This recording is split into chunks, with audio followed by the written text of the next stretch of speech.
Hello बच्चों, चलिए प्रश्न को देखते हैं। प्रश्न है हमारे पास सारणिक दे रखी है जिसके अवयव है X A X plus A, Y plus B, Z plus C का मान शून्य के बराबर है। हमें यह सिद्ध करना है। चलिए सर्वप्रथम हम प्रश्न के लिए मुख्य अवधारणा लिखते हैं। तो हमारे प्रश्न के लिए मुख्य अवधारणा हो जाएगी सारणिकों के गुणधर्म। तो हमारे पास एक सारणिक का गुणधर्म होता है जिसके अनुसार यदि किसी सारणिक में पंक्ति दो या दो से अधिक पंक्ति या स्तंभ के अवयव समान है तो सारणिक का मान शून्य होता है।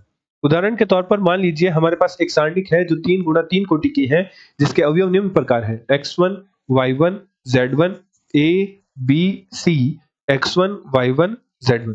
तो निम्न सारणिक में प्रथम पंक्ति के अवयव और तृतीय पंक्ति के अवयव समान है तो निम्न सारणिक का मान शून्य होगा। इसी प्रकार एक उदाहरण और देखिए जो कि कुछ इस प्रकार है a x z b k c a x z।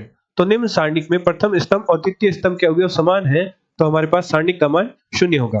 अतः प्रश्न अनुसार प्रश्न में हमें सारणिक दे रखी है जो कि हमारे पास है X A X plus A, Y plus B, Z plus C. तो हम ऐसी संक्रिया लगाते हैं ताकि हमारी दो पंक्तियां या दो स्तंभ के अवयव का मान समान हो जाए।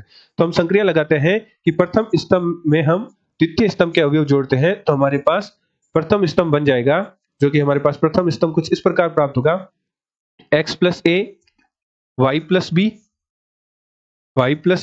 और z प्लस सी। द्वितीय स्तंभ और तृतीय स्तंभ को हमने नहीं छेड़ा तो उसके अवयव हमारे पास थे a b c, x plus A, Y plus b और z प्लस सी। चूंकि हमारा प्रथम स्तंभ और तृतीय स्तंभ के अवयव समान है तो हमने मुख्य उदाहरण में देखा था यदि किसी सारणिक के दो या दो से अधिक स्तंभ या पंक्ति के अवयव समान हो तो सारणिक का मान शून्य होता है। अतः हमारे पास मान प्राप्त होगा शून्य। अतः जो बायां पक्ष है वह दाएं पक्ष के बराबर प्राप्त होगा। अर्थात हमने मुख्य उदाहरण की सहायता से सिद्ध कर दिया है कि हमारे पास सारणिक का जो मान है वह शून्य के बराबर है। आशा करते हैं आपको प्रश्न का हल समझ आया होगा। धन्यवाद।